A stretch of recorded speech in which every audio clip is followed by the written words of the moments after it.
Hello everyone. आज से हम chapter number 8 introduction to trigonometry start करेंगे, जिसमें हमें इस वीडियो में हमें क्या क्या कवर करना है कि ट्रिग्नोमेट्री क्या है, उसकी एप्लीकेशन, फिर trigonometric ratios of the angle, trigonometric ratio क्या है वो देखना है, उसके फॉर्मूलाज के उसका फॉर्मूला क्या है वो सब, साइन कॉस टेन ये सब उसके फॉर्मूलाज साइड्स के अकॉर्डिंग। फिर एंगल मतलब एक टॉपिक है, टॉपिक यानी इसके रिलेटेड ही है कि अगर साइड मतलब लेंथ ऑफ साइड अगर चेंज कर दी जाए, ठीक है, मतलब बढ़ाई जाए या घटाई जाए length of the sides, right triangle के बारे में पढ़ना है। तो उसमें अगर एंगल सेम रहेगा तो रेशियो सेम रहेंगे, वो एक्सप्लेन करूंगा तो पता चलेगा। फिर साइन कॉस ऑलवेज क्या होते हैं, लेस देन और इक्वल टू 1, वो वैल्यूज के बारे में है, क्यों होते हैं वो भी देखेंगे।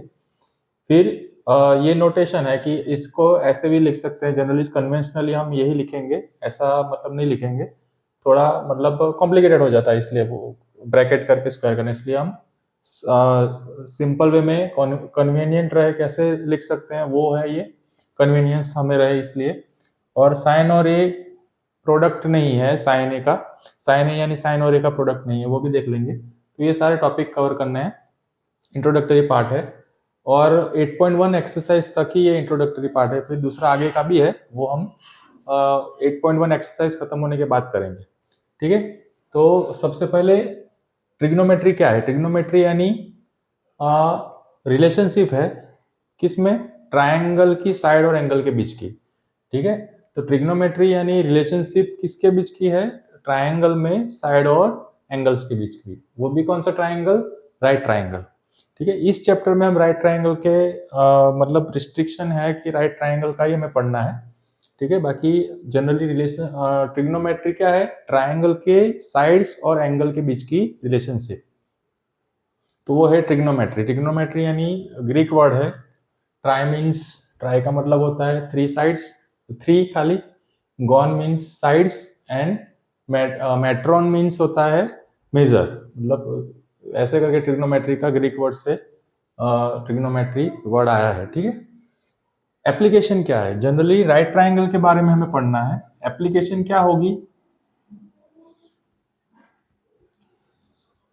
राइट ट्रायंगल एप्लीकेशन ये है कि कोई भी अगर ऊंची चीज है ना, हाइटेड चीज होगी जो हम मैन्युअली मेजरमेंट ना कर सके, तो ऐसे वक्त में ट्रिग्नोमेट्री काम आएगा, ठीक है। मान लो कि यहाँ पे टेक्स्ट बुक में एग्जांपल भी दिया है कि कुतुब मीनार है, वो बहुत ऊंचा है, राइट, तो उसकी अगर हाइट मेजर करनी है, ठीक है, ये कुतुब मीनार ऐसे मान लो, ये वाले वर्टिकल लाइन, ठीक है, तो ये अगर कुतुब मीनार है तो अगर इसकी हाइट मेजर करनी है तो कैसे करेंगे कि मान लो कि आप यहाँ से उसको देख रहे हो, ठीक है, हाइट पे, तो यहाँ से आप जहाँ उसकी टॉप पे देख रहे हो तो उसका एंगल बनेगा यहाँ पे हॉरिजॉन्टल के साथ, ठीक है। आपकी हाइट भी होगी यहाँ पे, आंखें मतलब यहाँ से देख रहे हो मतलब यहाँ से एंगल बनेगा हॉरिजॉन्टल के साथ, आपकी हाइट होगी इतनी, सपोज मान लो आप खड़े हैं ऐसे, तो यहाँ तक हाइट होगी, तो आपकी हाइट को पता ही होगी, तो ये हाइट आपकी पता होगी, और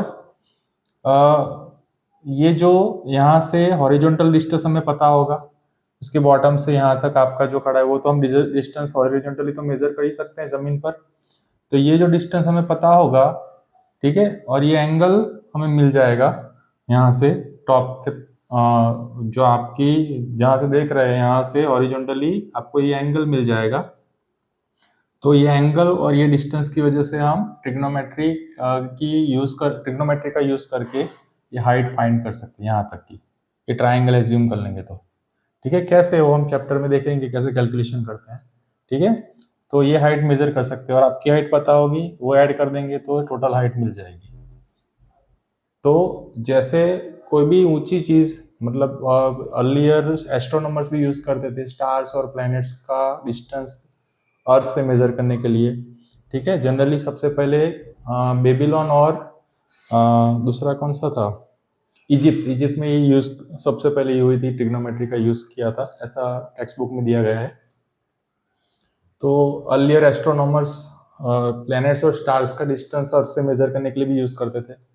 तो ऊंची चीज कोई भी हो जहाँ पे हम मैन्युअली मेजरमेंट ना कर सके, ठीक है, तो हम ट्रिग्नोमेट्री का यूज कर सकते हैं। वैसे ही एक एग्जांपल दिया है कि एक हाइट पर बिल्डिंग है और वो बिल्डिंग से ये रिवर है और यहाँ पे टेम्पल है, टेम्पल के यहाँ पे स्टेयर्स है, यहाँ पे एक फ्लावर पॉट पड़ा है यहाँ पे, तो यहाँ से वो गैलरी से कोई गर्ल देख रही है नीचे की ओर, तो ये राइट ट्रायंगल ये भी बनेगा।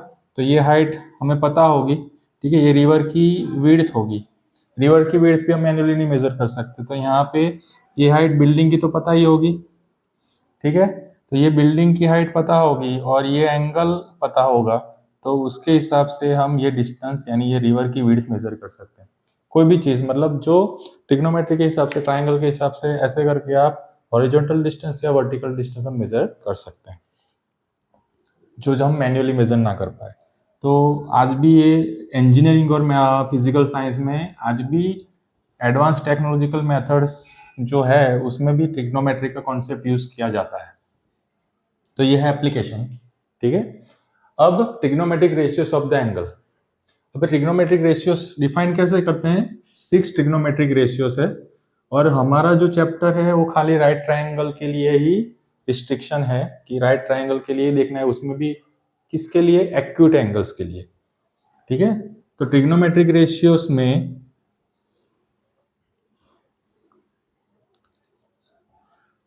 ए बी एंड सी, ये राइट ट्रायंगल है ए बी सी। इसमें हमें पता है कि राइट ट्रायंगल की ऑपोजिट साइड जो होती है, इसके सामने वाली साइड, उसे क्या कहते हैं? हाइपोटेनस, ठीक है, हाइपोटेनस। वो हमें पता है, ऑलरेडी हम पढ़ चुके हैं।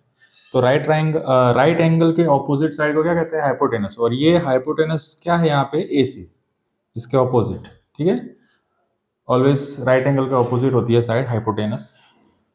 और हाइपोटेनस क्या होती है? तीनों साइड में से ए बी, बी सी और ए सी में से तीनों साइड में से सबसे लॉन्गेस्ट साइड कौन सी होगी? हाइपोटेनस ही होगी ऑलवेज, ये भी याद रखना।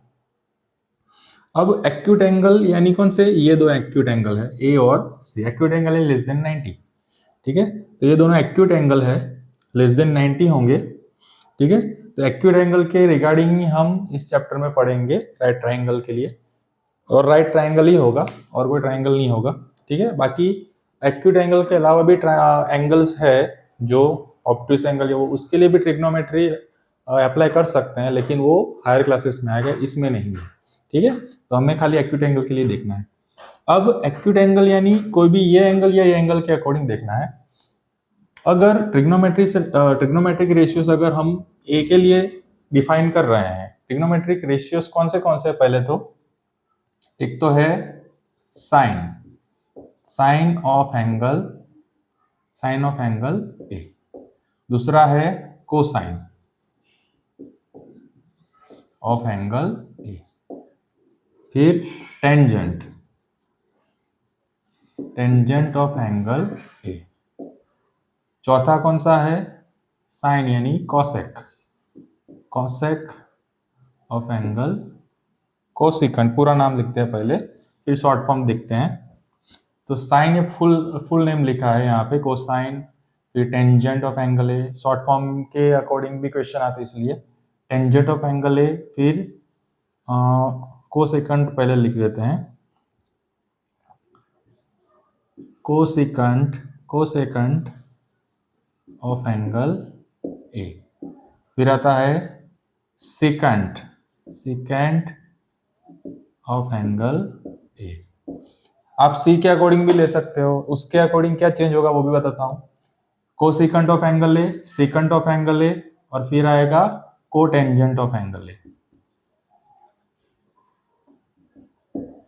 कोटेंजेंट ऑफ एंगल ए, ठीक है। तो अब इसको डिफाइन कैसे करते हैं? 6 ट्रिग्नोमेट्रिक रेशियोस है, ये 6 के 6 मैंने लिख दिए। अब इसको डिफाइन कैसे करते हैं राइट ट्रायंगल के अकॉर्डिंग, उसका फॉर्मूला क्या बनता है वो देखते हैं। अभी एंगल ए के अकॉर्डिंग लिया है, पहले एंगल ए के अकॉर्डिंग देख लेते हैं, एंगल सी के अकॉर्डिंग क्या फिर चेंजेस आएंगे वो बताऊंगा। अगर एंगल ए के अकॉर्डिंग लिखते हैं तो इसका ऑपोजिट साइड हाइपोटेनस तो यही रहेगा, ठीक है। पर एंगल ए के अकॉर्डिंग ऑपोजिट साइड कौन सी होगी? ऑपोजिट यानी इसके सामने वाली, तो ये होगी साइड बी सी।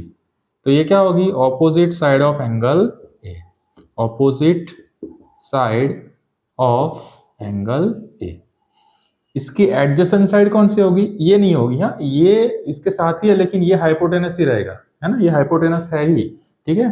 तो इसकी एडजेसेंट साइड कौन सी होगी? जो ए के जो एंगल है उसको इंक्लूड करेगी, वो साइड, ये वाली, हाइपोटेनस नहीं, वो हाइपोटेनस ही है, ठीक है। तो एडजेसेंट साइड कौन सी होगी? इसको जो एंगल ए को इंक्लूड करने वाली ये वाली साइड, ठीक है। जनरली हम इसमें इसको क्या कहते हैं? बेस, और ये हाइट, जो हाइट होगी ना वो इसकी एडजेसेंट साइड होगी, ठीक है। इसके अकॉर्डिंग चेंज हो जाएगा, वो बाद में बात करते हैं। तो इसकी एडजेसेंट साइड कौन सी होगी? जो एंगल है जिसका पार्ट है, ठीक है। तो ये हो जाएगी adjacent side of angle A, ठीक है। तो एडजेसेंट साइड ऑफ एंगल ए ये हो जाएगी उसके बाजू वाली, ठीक है, जो एंगल है जिसका पार्ट है, ठीक है, इससे एंगल बनता है ना, ओके। और ये अपोजिट साइड ऑफ एंगल है। अगर सी के अकॉर्डिंग देख ही लेते हैं, सी के अकॉर्डिंग होगा तो अपोजिट साइड क्या होगी? इसके अपोजिट कौन सी होगी? ये, तो चेंज हो जाएगा, ठीक है। तो अगर एंगल सी है तो अभी मैं एंगल ए के अकॉर्डिंग लिखूंगा, एंगल सी के अकॉर्डिंग चेंज हो जाएगा, अपोजिट साइड क्या हो जाएगी? जो एडजेसेंट ए के लिए है वो सी के लिए अपोजिट हो जाएगी, और जो अपोजिट ए के लिए वो सी की क्या हो जाएगी? एडजेसेंट साइड हो जाएगी, उल्टा हो जाएगा। तो ये ध्यान रखना, हाइपोटेनस तो वही रहेगा, ठीक है। एंगल ए लो के सी लो, हाइपोटेनस सेम रहेगा क्योंकि लॉन्गेस्ट साइड वही हाइपोटेनस होता है। तो साइन ए हम कैसे डिफाइन करते हैं? साइन का जो फॉर्मूला होगा क्या होगा? ऑपोजिट साइड, पूरा लिखना हो तो लिख सकते हो, नहीं तो शॉर्ट में भी लिखे, ऑपोजिट साइड अपॉन हाइपोटेनस। तो याद रखना है आपको, ऑपोजिट, शॉर्ट में लिख देता हूं अपॉन हाइपोटेनस, ठीक है। ऑपोजिट मतलब क्या होता है? Opposite side of angle A, और हाइपोटेनस नीचे, ठीक है। कोसाइन कैसे डिफाइन करते हैं? Adjacent side of angle A divide by hypotenuse. तो इसमें क्या आएगा? Adjacent side upon hypotenuse cosine में, ठीक है। टेंजेंट में क्या आएगा? टेंजेंट में आएगा opposite side of angle A upon adjacent side of angle A, opposite upon adjacent. मतलब यहां पे फॉर्मूला क्या बन जाएगा? ऑपोजिट साइड क्या है? BC, और हाइपोटेनस तो AC ही रहेगा, ठीक है। सिमिलरली एडजेसेंट साइड क्या है? AB, और AC, हाइपोटेनस तो AC ही रहेगा, ठीक है। तो एडजेसेंट साइड क्या होगी? AB upon hypotenuse. Opposite side यहां पे क्या है? A के लिए opposite BC upon adjacent AB। तो ये साइड के अकॉर्डिंग ऐसे रेशियोस होंगे, ठीक है। और रेशियो है तो ऊपर नीचे सेम यूनिट होगा, तो रेशियो का कोई यूनिट होगा नहीं, ये भी याद रखना। कोसेकंड ऑफ एंगल ए क्या होगा? थोड़ा अलग अलग लिख देते हैं।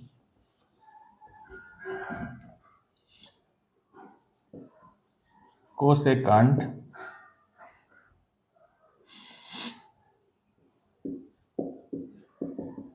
इज इक्वल टू, कोसेकंड क्या होता है? साइन का रेसिप्रोकल, याद रखना। इस कोसेकंड यानी साइन का रेसिप्रोकल, दोनों एक दूसरे के रेसिप्रोकल है। तो कोसेकंड ऑफ एंगल है रेसिप्रोकल यानी उल्टा, 1 अपॉन, ठीक है। तो 1 upon sine of angle A, 1 upon sine of angle A, 1 upon sine of angle A is equal to 1 upon, अब sine of 1 upon sine of angle है यानी क्या होगा? उल्टा फॉर्मूला हो जाएगा किसका? इसका, है ना। हाइपोटेनस ऊपर आ जाएगा और नीचे क्या आ जाएगा? Opposite side. तो फॉर्मूला भी इसके हिसाब से क्या हो जाएगा? ये उल्टा हो जाएगा, हाइपोटेनस ऊपर आ जाएगा AC और नीचे आ जाएगा BC। तो ये याद रखना, ये दोनों एक दूसरे के क्या है? रेसिप्रोकल। तो साइन ऑफ एंगल ए क्या होगा? कोसेक का रेसिप्रोकल, ठीक है। ऐसे ही कोसाइन का रेसिप्रोकल कौन सा है? Secant of angle A, secant of angle A is equal to 1 upon cosine of angle A, ठीक है, 1 upon cosine of angle A. तो इज इक्वल टू क्या होगा? यहाँ पे हाइपोटेनस ऊपर आ जाएगा और एडजेसेंट नीचे आ जाएगा, क्योंकि हाइपोटेनस ऊपर चला गया, एडजेसेंट नीचे, रेसिप्रोकल है ना इसलिए। तो फॉर्मूला भी उसके हिसाब से क्या हो जाएगा, चेंज हो जाएगा। क्या हो, ए सी ऊपर ए बी नीचे, ए सी अपॉन ए बी। ठीक है, तो ये 3 फॉर्मूला खाली याद रख लो, 3 ऑटोमेटिक याद रह जाएंगे। क्यों, तो कि साइन का इनवर्स, साइन का रेसिप्रोकल कौन है, कोसिकेंट, 1 अपॉन कोसाइन का सीकेंट 1 अपॉन, और टेंजेंट का क्या है, कोटेंजेंट। तो कोटेंजेंट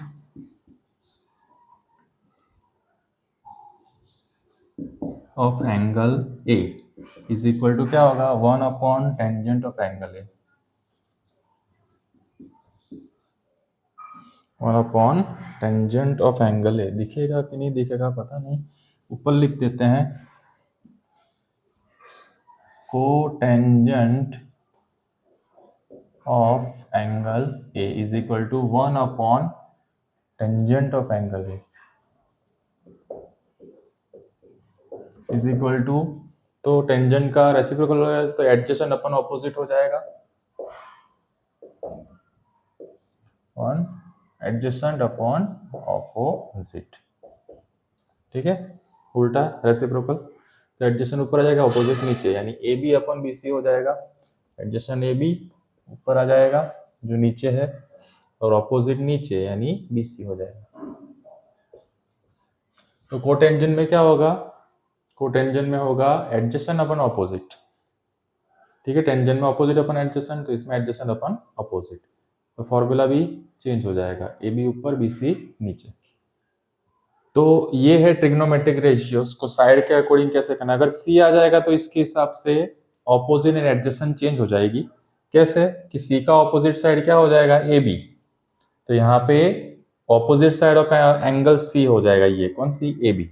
तो अगर जब भी एंगल सी लो तो उसके हिसाब से चेंज हो जाएगा ऑपोजिट साइड, फॉर्मूला तो यही रहेगा, जो ये फॉर्मूला लिखा है, ऑपोजिट अपन हाइपोटेनस, एडजेसेंट अपन हाइपोटेनस, ऑपोजिट अपन एडजेसेंट, जो भी फॉर्मूला है सभी के वो सेम रहेंगे। लेकिन इसके हिसाब से जो BC लिखा है, ऑपोजिट साइड BC है किसकी, एंगल ए की, तो यहाँ पे C की ऑपोजिट साइड क्या हो जाएगी, AB हो जाएगी यहाँ पे, अगर एंगल C ले रहे हैं तो अकॉर्डिंग टू एंगल चेंज हो जाएगी ये साइड, ये सारा चेंज हो जाएगा। हाइपोटेनस तो सेम रहेगा लेकिन ऑपोजिट एडजेसेंट साइड चेंज हो जाएगी, तो ये ध्यान रखना। ठीक है, बाकी इतना ही फर्क है, जिस एंगल के अकॉर्डिंग फाइंड करना है उसके अकॉर्डिंग फाइंड करेंगे।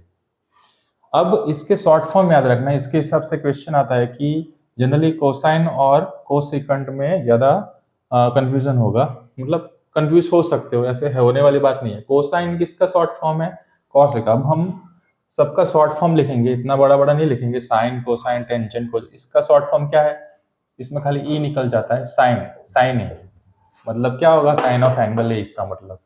कोसाइन ऑफ एंगल ए का मतलब क्या होता है, कॉस है। तो ऐसा क्वेश्चन है कि cosine, cosine is the short form of cosec, है ना, कोसिकंट, ऐसे क्वेश्चन पूछते हैं। Cos A is the short form of cosecant of angle A, ऐसा पूछ सकते हैं। तो क्या हो जाएगा, फॉल्स हो जाएगा, कि कॉस किसका शॉर्ट फॉर्म है, कोसाइन का, नॉट कोसेकंट ऑफ एंगल ए का। ठीक है, कोसिकंट ऑफ एंगल ए का शॉर्ट फॉर्म क्या है, कॉसेक ए, इसका शॉर्ट फॉर्म क्या होगा, कॉसेक ए, इसका शॉर्ट फॉर्म सेक ए, इसका टेन ए, इसका कॉस है, कोसाइन का कॉस है, और साइन का साइन है। तो शॉर्ट फॉर्म हम यही यूज करेंगे, पर उसके फुल फॉर्म भी याद रखना क्या है। ठीक है, इंपॉर्टेंट है, एक मार्क के क्वेश्चन में आ जाता है, ट्रू फॉल्स या कैसे भी आ सकता है, फिल इन द ब्लैंक्स या MCQ। तो ये है ट्रिग्नोमेट्रिक रेशियो और उसके अकॉर्डिंग इसकी फॉर्मूलास। ठीक है, तो हमने जो भी देखा वो हम एक्यूट एंगल्स के लिए फाइंड करेंगे। तो ये है इसके ट्रिग्नोमेट्रिक रेशियो से फॉर्मूला सारे याद रखने, 3 ही याद रखने हैं मेन, तो ये सारे इसके रेसिप्रोकल, तो उल्टा कर देना है। ठीक है, तो याद रखना है, ऑपोजिट अपन हाइपोटेनस, एडजेसेंट अपन हाइपोटेनस, कोसाइन यानी टेंजेंट यानी ऑपोजिट अपन एडजेसेंट। ओके, अब angle same ratios don't pair है, मतलब ये कहने का मतलब क्या है, अगर साइड एंगल सेम रहता है लेकिन साइड ये, आपको एक मार्क में कोई क्वेश्चन आ सकता है ऐसे,